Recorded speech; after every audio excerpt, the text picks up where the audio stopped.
오늘은 상실한 마음, 허망한 생각이라는 제목으로 로마서 시리즈 네 번째 시간 함께 하도록 하겠습니다. 요즘 날씨가 좀 선선하죠, 여러분. 예, 또 춥죠. 오늘은 춥기까지 하네요. 예. 참 근데 또 선선할 때는 이 사색하기가 참 좋은 호주의 날씨인 것 같습니다. 이럴 때는 성경 읽기도 참 좋고요. 책을 읽기도 참 좋은 것 같습니다. 저는 뭐 책 읽는 걸 즐겨 합니다만은 다독을 하지는 않습니다. 예, 정독을 하는 스타일입니다. 뭐 하나 책을 잡으면 뭐 길게는 한 달을 읽을 때도 있고, 길게는 또 짧게는 또 몇 주 동안 읽을 때도 있는데, 줄을 쳐가면서 또 제 생각을 적으면서 이렇게 읽다 보니까 정독을 하는 편입니다. 그리고 몇 년이 지나서 다시 또 읽게 되는 책들이 있습니다. 제가 적은 메모를 읽을 때도 있고요. 그리고 또 다시 한번 읽으면 또 다른 느낌과 또 다른 깨달음을 주는 책들이 있었습니다. 그럴 때마다 이제 독서의 기쁨을 느끼곤 합니다. 요즘 로마서를 읽으면서 떠오르는 책이 있었어요. 그게 뭐였냐면 무라카미 하루키의 상실의 시대라는 책이 좀 떠올랐습니다. 20대 초반에 이 독실한 기독교 청년이 받아들이기엔 좀 쉽지 않은 주제이고 내용이었습니다. 굉장히 충격적이었던 기억이 납니다. 지금 와서 보니까 이 책이 주는 인간의 영혼에 대한 귀한 정보가 있더라고요. 주인공 와타나베라는 친구가 가장 친한 친구의 자살을 경험하는 내용이 있습니다. 그리고 그 여자친구와 함께 좋은 관계를 유지하다가 또 이 여자친구 또한도 자살을 하게 되는 이 상실의 경험을 연속으로 겪게 돼요. 그리고 그 여자친구의 친구였던 이 저명한 교수였던 이 친구도 불륜을 통해서 삶의 모든 부분이 무너져가는 이런 경험을 또 옆에서 지켜보게 됩니다. 이 소설의 주제는 한 문장으로 말하라고 한다면 상실이라는 대가를 치르면 인간은 성장한다라는 주제였어요. 그러니까 상실을 경험할수록 인간은 성장한다라는 결론을 내고 싶었던 것 같습니다. 제가 몇 년 후에 다시 한번 이 책을 읽어봤더니 그 상실이라는 대가가 곧 성장으로 가는 것은 아니라는 생각을 하게 됐습니다. 이 책이 주는 귀한 교훈이 여러 있겠지만 로마서 관련해서 또 기독교적 관점에서 다시 한번 생각해보니 이 무라카미 하루키의 결론처럼 인생은 낙관적이지도 않고, 또한 이 책에서 등장하는 비틀즈의 노래 노르웨이 숲이라는 노래처럼 서정적이거나 몽환적이지도 않고 평화롭지도 않다라는 것입니다.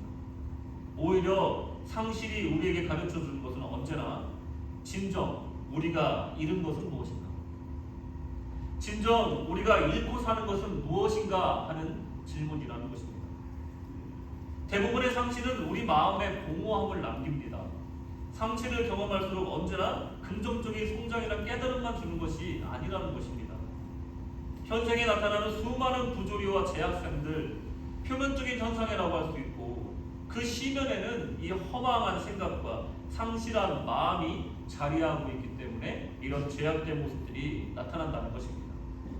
오늘 말씀을 통해 어느 날 느닷없이 찾아오는 이 인생의 허망함과 이 상실한 마음에 대해서 영적인 해석과 의미가 어떻게 되는지 한번 살펴보시기 바랍니다. 첫째로 허망함과 미련함, 그리고 어리석은 교만. 본문 21절을 보시면 이 허망함에 대해서 언급하고 있습니다. 다 같이 읽겠습니다. 시작. 하나님을 알되 하나님을 영화롭게도 아니하며 감사하지도 아니하고 오히려 그 생각이 허망하여지며 미련한 마음이 어두워졌나니 스스로 지혜 있다 하나 어리석게 되어. 이것은 하나님을 믿지 않고 복음을 받아들이지 않은 사람들의 마음의 흐름을 보여주는 귀한 말씀입니다. 요약하자면 이렇습니다. 하나님을 알긴 아는데 영화롭게도 아니하고 감사하지도 아니하였더니 그 마음에 생각이 허망하여지고, 그런 다음에 그 허망하여진 마음이 미련한 마음으로 가면서 어두워진 곳에서 다시 반동 형상으로 스스로 지혜롭다 하는 생각으로 살아가게 되고, 그 결론이 인생이 바로 어리석은 결론으로 이어진다. 나는 인생 전체에 대한 어떤 사이클을 보여주고 있는 겁니다. 제가 이 21절을 읽으면서 생각났던 말씀 구절이 있었어요. 그게 뭐였냐면 창세기의 구절이었습니다. 1장 2절. 땅이 혼돈하고 공허하며 흑암이 깊음 위에 있고 하나님의 영은 수면 위에 운행하시리라. 아멘. 공허라는 것이 뭡니까, 여러분? 공허라는 것은 뭡니까? 텅 비어 있는 거 아닙니까? 그런데 이 창세기 말씀이 참 흥미로운 게 뭐냐면 이 공허와 함께 혼돈이 있어요. 아니, 아무것도 없는 곳에 어떻게 혼돈이 있을 수가 있습니까? 혼돈이라는 것은 여러 가지가 엉켜있는 무질서한 상태를 혼돈이라고 하는데 거기에 아무것도 없는 공허가 같이 연동되어 있다는 거예요. 거기다가 흑암이 깊음 위에 있다는 거예요. 이 혼돈과 공허와 이 흑암이라는 것은요, 어떻게 보면 관계가 없어 보이지만 깊은 관계가 있다는 것을 생각해 볼 수 있다는 거예요. 하나님의 창조의 숨결이 닿기 이전의 세계, 그곳에는 이 혼돈과 공허와 흑암이 있었는데 이 로마서에서 말하는 건 뭐냐면 복음을 받아들이기 전에 사람들의 상태가 바로 이런 상태다라고 얘기하고 있는 겁니다. 아무것도 없는 것이 공허다. 근데 왜 혼돈과 관련이 되는가? 왜 어둠과 관련이 되는가? 이것을 한마디로 설명하자면 뭐냐면요, 질서와 관련이 있습니다. 질서. 창조는요, 필요한 것을 만들어내시는 거예요. 근데 그것뿐만이 아닙니다. 창조는요, 필요한 것을 만든과 동시에 맞는 자리에 정돈하시고 질서를 만드시는 것까지가 창조의 활동입니다. 창조 보여주세요. 창조는 이것이에요. 이 두 가지 개념으로 이 창조를 이해하셔야 된다는 거예요. 자, 예를 들면 창세기 1장 5절에 보시면 빛이 있으라 해서 빛이 있었어요. 그런 것으로 끝난 게 아니다. 빛이 있으라 한 후에 낮과 밤을 나누셨어요. 제자리에 갖다 놓고 질서를 만드신 겁니다. 이 사이클에 따라서 움직이게끔 만드신 거예요. 빛을 창조하는 것에 끝난 것이 아니라 빛의 질서를 창조하신 겁니다. 물과 물을 또 나누십니다. 그 가운데 궁창을 두십니다. 그래서 하늘과 땅을 나누십니다. 그리고 물과 물을 나누셔서 그 안에 바다와 육지를 나누십니다. 경계를 만드신 거예요. 육지라는 것과 바다라는 것의 경계를 만드셔서 질서를 만드신 거예요. 창세기 1장 11절을 보시면요, 하나님이 이르시되 땅은 풀과 심에 있는 채소와 각기 종류대로 씨 가진 열매 맺는 나무를 내라 하시니 그대로 되어. 아멘. 종류대로 나누셨다는 거예요. 질서를 만드시고 종류대로 나누셨다는 겁니다. 하나님의 창조는 만드시고 종류대로 배치하는 과정, 질서를 만드는 창조의 과정까지 포함하는 것이다 라는 것입니다. 여러분, 자녀를 가진 부모님들은요, 이 창조의 행위를 거의 매일 하고 있습니다. 특히 엄마들. 무슨 말이냐, 자녀들, 특히 10대 자녀들의 방에 들어가 보면요, 혼돈 그 자체잖아요. 제가 남녀 차별을 하는 게 아니라 제가 경험상 딸을 가진 집안은 더 그런 걸로 알고 있습니다. 그죠? 따님들은요, 이 딸 자식들은 나갈 때는 예쁘게 막 화장해갖고 예쁘게 나가는데 남겨놓은 방을 보면 예쁘지 않아요. 그래서 엄마들이 맨날 그 방에 들어갑니다. 그래서 그 문을 열고 딱 그 앞에 서면 공허함 자체가 밀려와요. 이걸 어떻게 해야 되나. 자, 결단을 내립니다. 자, 이곳에 빛을 창조해야겠다. 커튼을 쫙 열고 빛이 있으라 딱 하는 거예요. 그랬더니 더 흉물스러운 모습이 드러나는 거예요. 자, 일단은 내가 모세처럼 이 엉망진창에 길을 내야 되겠다. 길부터 내는 거예요. 물건을 다 치워서. 그리고 풀과 씨 맺는 채소와 열매 맺는 나무들 종류대로 나누어 정리하듯이 모두 제자리에다가 질서를 만들어서 정리를 하는 거죠. 쓰레기는 쓰레기통에 다 버립니다. 이 과정은 마치 혼돈과 공허 가운데 흑암이 깊은 가운데 있는 이 아이들의 방을 다시 보기에 좋았더라 한 아름다운 모습으로 만드는 이 창조의 행위와 비슷하다라고 말할 수가 있다는 겁니다. 여러분, 좀 그럴싸합니까? 이게 바로 혼동되어 있는 것을 질서를 찾아주는 과정인데, 질서를 찾는 순간 이곳은 혼동과 공허와 어둠이 사라지고 아름답게 된다는 것입니다. 복음이 들어오면요, 하나님의 창조의 숨결이 들어오면요, 그곳에는요 질서가 있게 되고 종류별로 그 자리를 찾아가고요, 보기에 좋았더라 하는 모습으로 변해간다는 겁니다. 그것이 바로 우리가 지금 이해해야 되는 창조의 개념이라는 거예요. 허망함의 개념이라는 겁니다. 이 허망하다 또는 공허하다라는 말은 아까도 말씀드렸지만 아무것도 없는 상태로 우리가 이해할 수 있지만 사실은 그것은 그 질서가 없는 상태, 창조의 숨결이 닿지 않은 상태, 복음을 받아들이지 않은 영적인 무질서한 상태다라고 생각하시면 됩니다. 이 영적으로 무질서한 상태가 이제는 뭐로 얘기하냐면 오늘 본문에서는요, 이 허망하여 지는데 하나님이 없고 복음이 없어서 허망하여 지는데 뭐가 허망해지냐면 생각이 허망하여진다라고 얘기를 하고 있습니다. Their thinking became futile 이라고 얘기를 합니다. 그러니까 허망하여 지는데 내 진다라고 기록을 하고 있어요. 이 마테우라고 하는 이 허망하다라는 이 헬라어 단어가 갖고 있는 뜻을 보면 참 재밌어요. 이 허망하다는 뜻이 있고 허무하다는 뜻이 있어요. 근데 이걸 동사로 사용하면 이 뜻이 완전히 바뀝니다. 동사로 쓰면 뭐가 되냐면 쓸데없다가 됩니다. 그리고 이거를 이 허망하다는 것이 이 생각의 영역이 되니까 뭐가 됩니까? 쓸데없는 생각으로 가득 찬 상태. 그것이 바로 허망하다라는 겁니다. 여러분, 이 생각 저 생각 떠오르다 보면 떠오르는 대로 생각하다 보면요, 마음이 나중에 어떻습니까? 헛헛하죠. 아무 해결점도 못 만나고 헛헛해지는 거예요. 허망해지는 겁니다. 이것이 생각이 허망해지는 것을 얘기하는 거예요. 아무 유익이 없는 생각이 질서 없이 혼돈되어서 내 머리를 가득 채우고 있는 그 상태, 내 생각이 허망해지는 거, 마테우의 상태라는 겁니다. 아무 쓸데없는 생각이 채워진 상태, 마테우라는 상태, 그것이라는 겁니다. 이 창의적인 아이디어는 굉장히 많이 갖고 있어. 머릿속에 창의적인 생각이 많이 있어. 근데 또 가끔은 또 영적인 깊은 묵상을 할 때도 있어. 이것들이 근데 질서 있게 정리된 것이 아니라, 이것들이 실제 생활에 도움이 되는 것이 아니고 연결점이 있는 것이 아니라 그냥 떠다니고 있는 상태를 말하는 거예요. 무질서하게. 아무리 지식이 많고 공부만 하고 관념 속에서 산 사람은 지혜자라고 할 수가 없는 겁니다. 아무리 아이디어가 많아도 그 사람이 실제적으로 삶을 변화시키는데 그걸 쓰지 않으면 그것은 지혜라고 할 수가 없다는 거예요. 아무런 실천적인 결과가 없고 직접적인 삶의 변화가 나타나지 않으면 그것은 지혜라고 할 수가 없다는 거예요. 말로만 또 머릿속에만 있는 것은 절대로 지혜라고 말할 수가 없다는 거예요. 그냥 허망한 생각이라는 겁니다. 이 생각의 허망함, 이것은 어디로 발전되냐? 바로 미련함으로 이어진다는 거예요. 자, 오해하지 마십시오. 우리가 생각하는 미련함과 이 성경에서 말하는 미련함은 전혀 달라요. 이 미련한 것은 마음과 연동이 됩니다. 하트랑 연결이 돼요.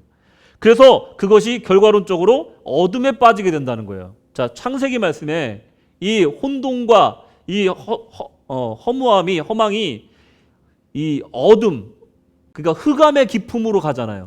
이거가 똑같은 흐름으로 가고 있는 거예요. 마음이 허망한 생각으로 가득 차고 그러고 나면 미련한 마음이 되고 그 마음이 다시 어둠으로 가득 차게 된다. 이 창세기의 이 플롯이랑 같이 똑같이 가는 거예요. 자, 로마서 1장 21절 22절에 보면 그 생각이 허망하여지며 미련한 마음이 어두워졌나니 스스로 지혜 있다 하나 어리석게 되어.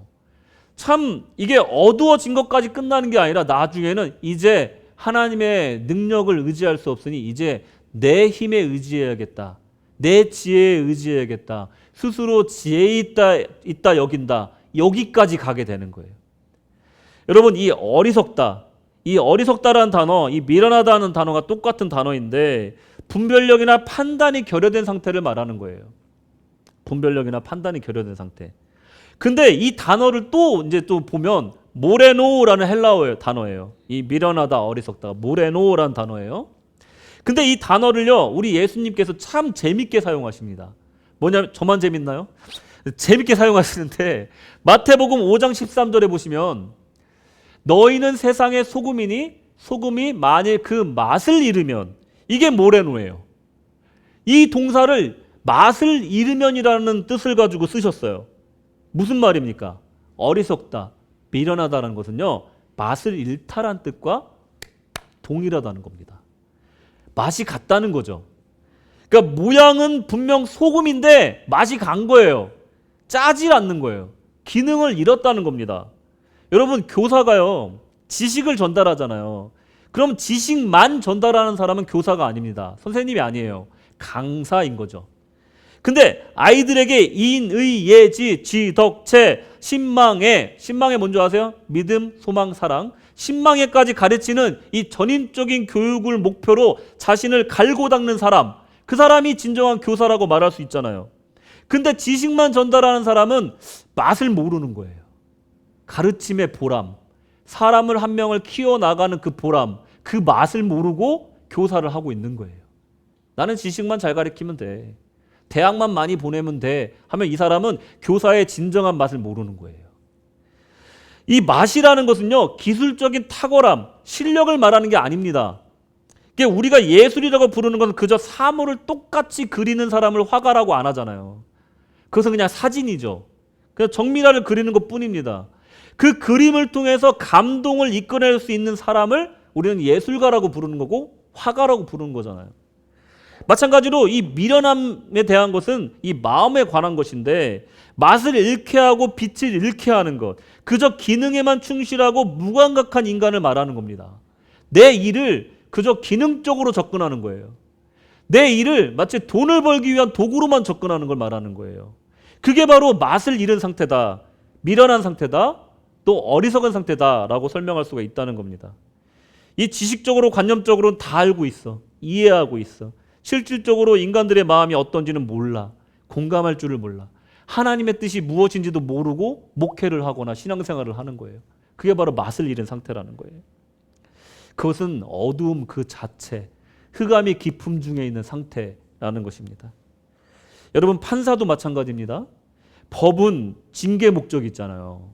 죄를 지은 사람에게 벌을 주는 게 법이잖아요. 하지만 징계의 가장 큰 목적은 뭡니까? 사람을 갱생시키는 게 최고의 목적이잖아요.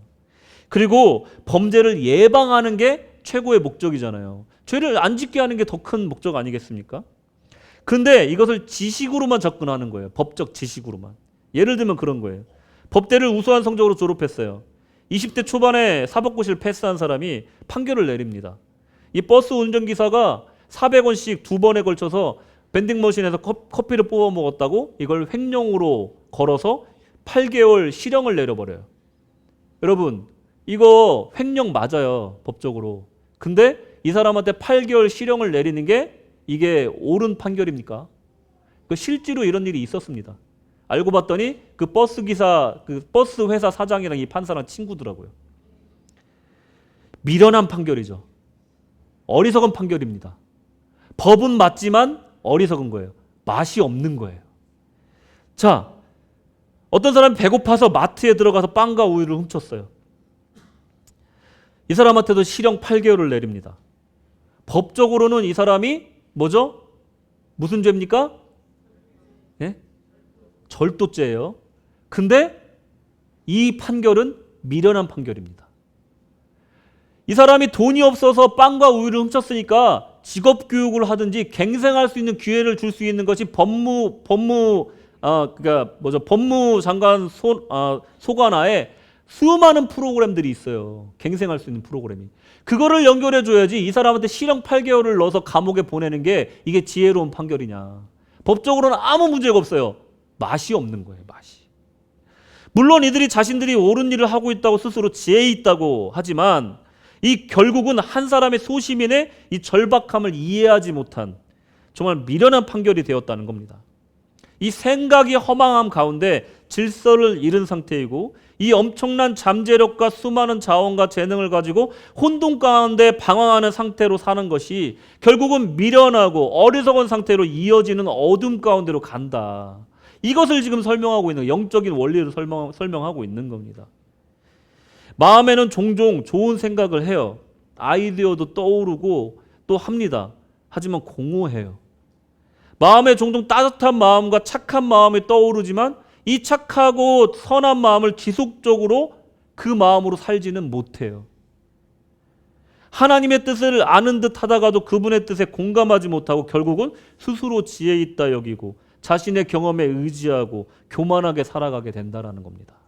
이것이 하나님을 마음에 두기 싫어하고 하나님과 동행하기를 적극적으로 거부하는 어리석은 삶이다라고 말할 수가 있다는 겁니다.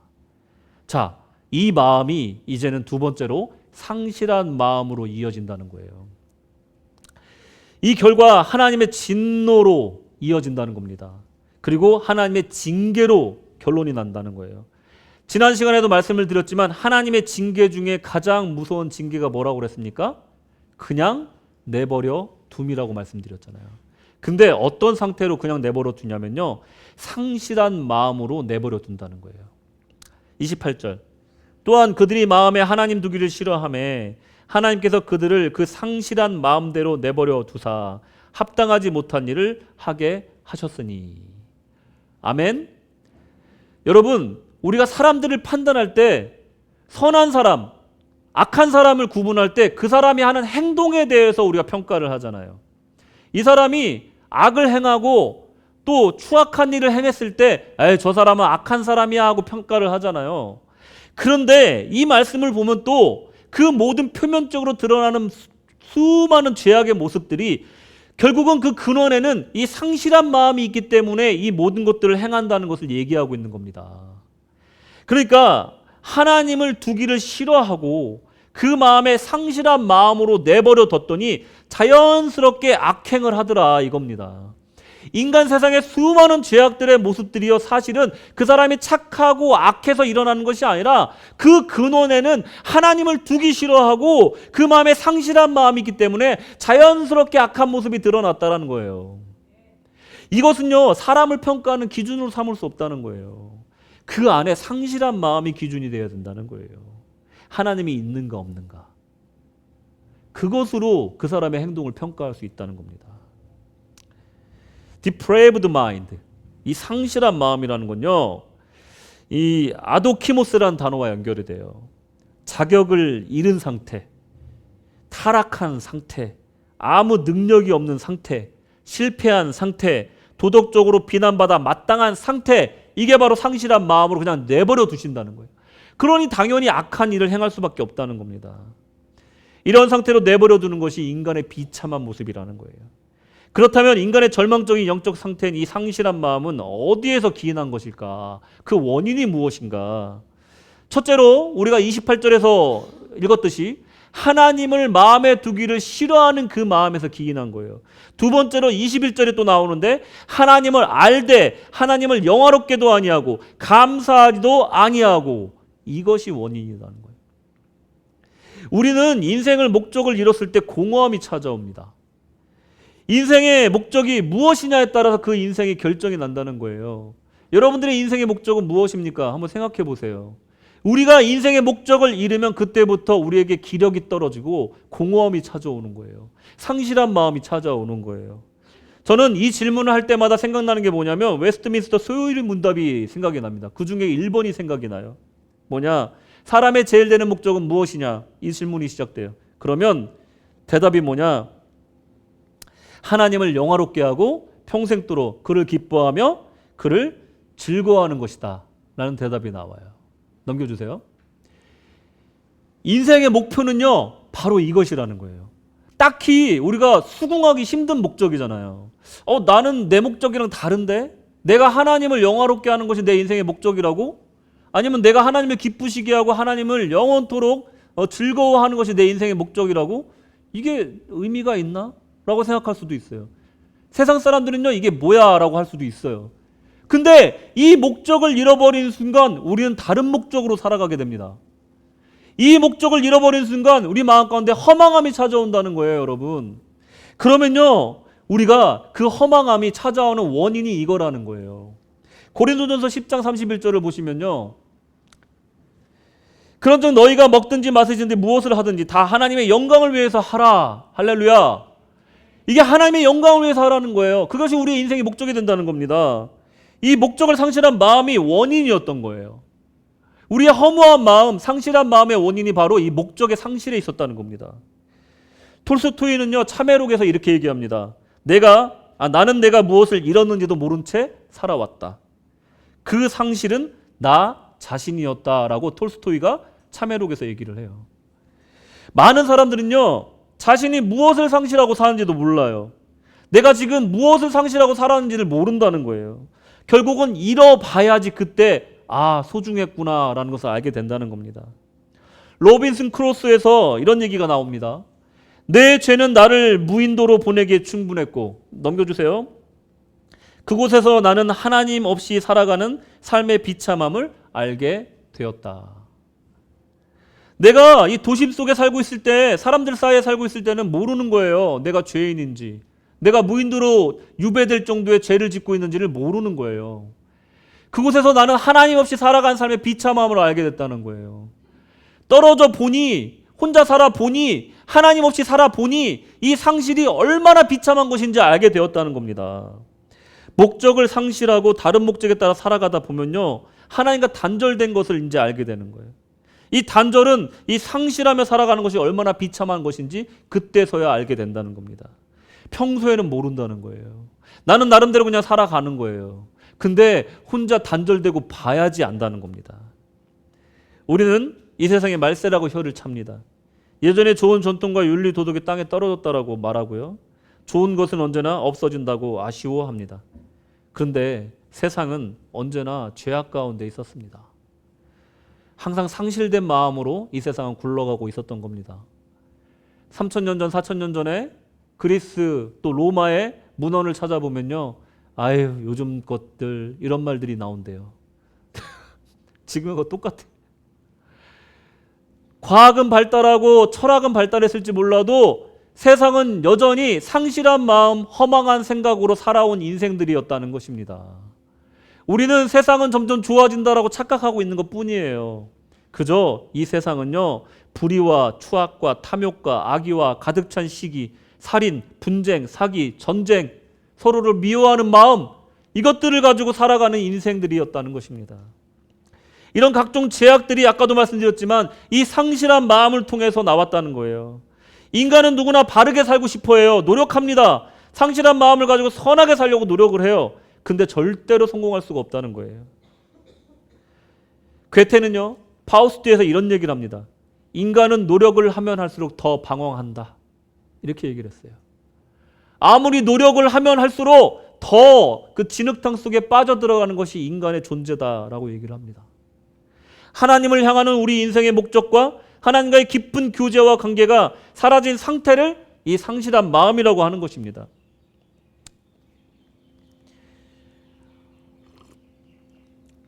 여러분, 어떤 시골 교회에, 개척교회에 나이 많으신 집사님들과 이 권사님들을 섬기면서 목회를 하시는 목사님이 이제 나오더라고요. 그분이 가장 슬펐던 때에 대해서 이제 얘기를 하시더라고요. 아, 제가 언제 제일 슬펐냐면요, 이러면서 얘기를 하시더라고요. 자기가 처음 부임했을 때 전도해서 사형리 갔다가 예수님 영접시켰던 그 나이 많으신 권사님이 어느 날 치매에 걸리신 거예요. 그래가지고 병원에 누워 계신 거예요. 그래서 이제 신방을 갔어요. 그래서 권사님 저 알아보시겠어요? 하니까 누구세요? 이렇게 얘기해요. 또 한 번 물어봤대요. 권사님 저예요. 저 김 목사입니다. 이렇게 얘기를 했대요. 그랬더니 아, 누구세요? 이렇게 몇 번을 물어봐도 이 권사님이 이 목사님 못 알아보는 거예요. 아니 그때부터 자기도 모르게 눈물이 하염없이 나오는데 멈출 수가 없더라는 거예요. 그 상태로 어찌어찌 해가지고 교회차를 몰고 교회에 와서 기도를 계속 하는데도 눈물이 멈추지가 않는 거예요. 목사님 왜 그렇게 우셨어요? 이렇게 인터뷰하시는 분이 물어보니까 저를 못 알아봐서 운 게 아니고요. 나 부임하면서 이분 전도했는데 나 잃어버린 건 괜찮은데 이분이 혹시라도 예수님 잊어버렸으면 어떡할까? 이 생각이 들어서 눈물이 멈추지가 않더래요.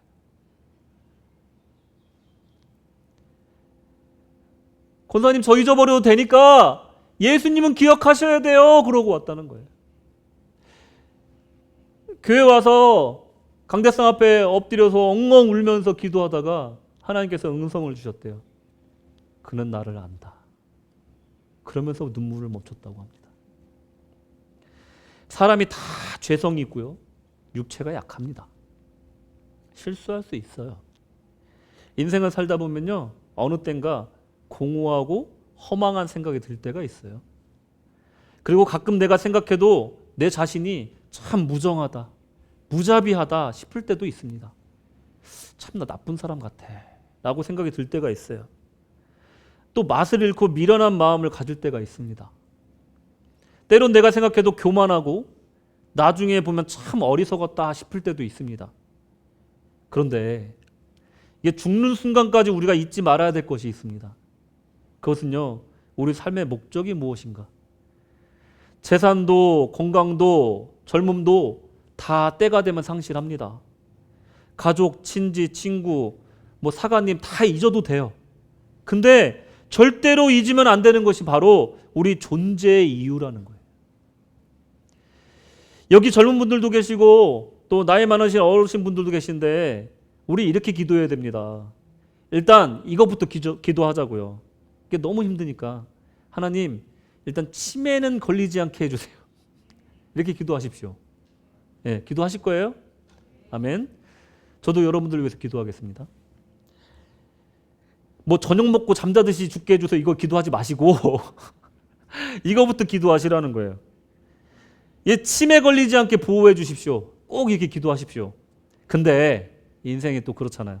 천에 하나 만에 하나 내가 치매에 걸려도 주님이 잊지 않게 하여 주시옵소서. 할렐루야. 꼭 기도하시기 바랍니다. 죽는 날까지 주님께 영광 돌리고 죽는 날까지 주님 기뻐하며 어린아이같이 주님 찬양하다 죽게 하여 주시옵소서. 할렐루야. 이렇게 기도하시기 바랍니다. 우리를 위한 경고의 말씀이라는 것을 우리가 잊지 말아야 된다는 거예요. 아니 사관님 지난주에 이거랑 비슷한 설교하지 않으셨어요? 아니 저희 예수님 믿었잖아요. 우리 구원받은 영혼들 아닙니까? 우리가 정말 허망한 마음에서 벗어났고 자유한 사람들 아니에요? 우리 정말로 어리석은 마음에서 웬만하면은 멀리하고 하나님 뜻대로 살려고 하나님께 영광 돌리면서 살려고 하나님께 영원토록 즐거워하며 또 하나님을 기뻐하는 삶을 살려고 얼마나 노력하는데요. 왜 우리한테 이런 설교를 이번 주에도 또 하십니까? 라고 저한테 우리와 무슨 상관이 있습니까? 이 말씀이 저한테 물으실 수 있어요. 사랑하는 성도 여러분, 저는 이 반문에 대해서 먼저 나 자신에게 먼저 반문하고요.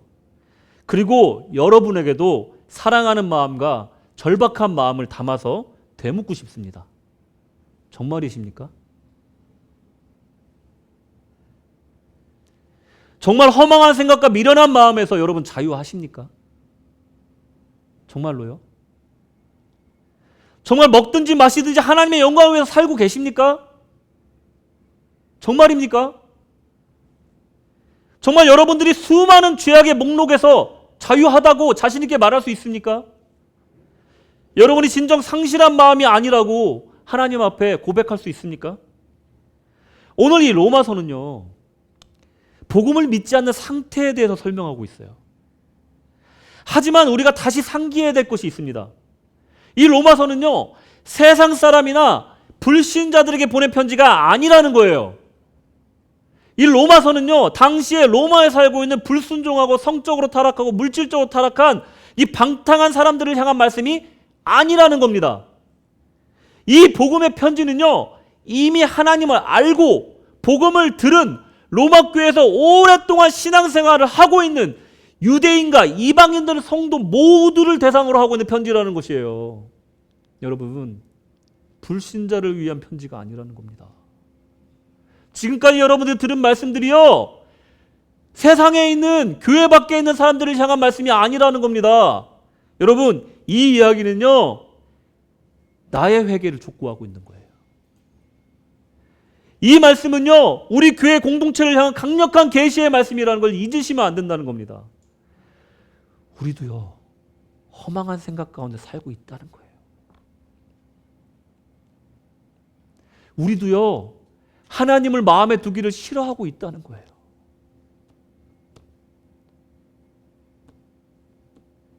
우리도요, 하나님을 알지만 그분께 영광을 돌리려 하지 않고 그분께 감사하지도 않는 그 상태로 살고 있다는 겁니다. 남의 얘기가 아니라는 거예요.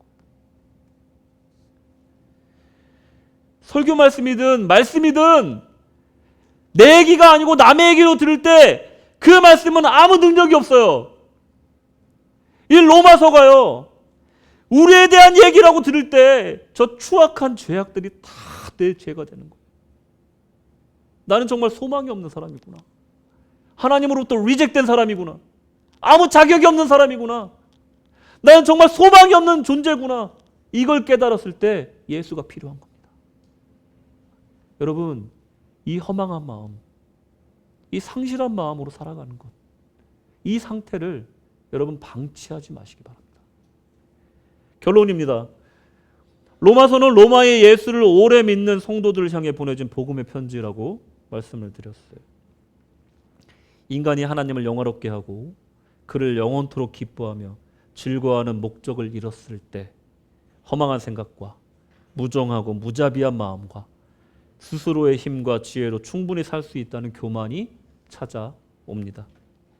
오늘의 경고의 말씀은 세상 사람들의 영혼의 상태이고 또한 우리 신자들의 상태이기도 함을 받아들여야 합니다. 그 마음의 목적이 세상을 향해 있다면, 그 마음이 하나님 두기 싫어한다면 신자도 마찬가지로 하나님의 진노와 내버려 두심의 상실한 마음의 징계를 받고 있다는 것입니다.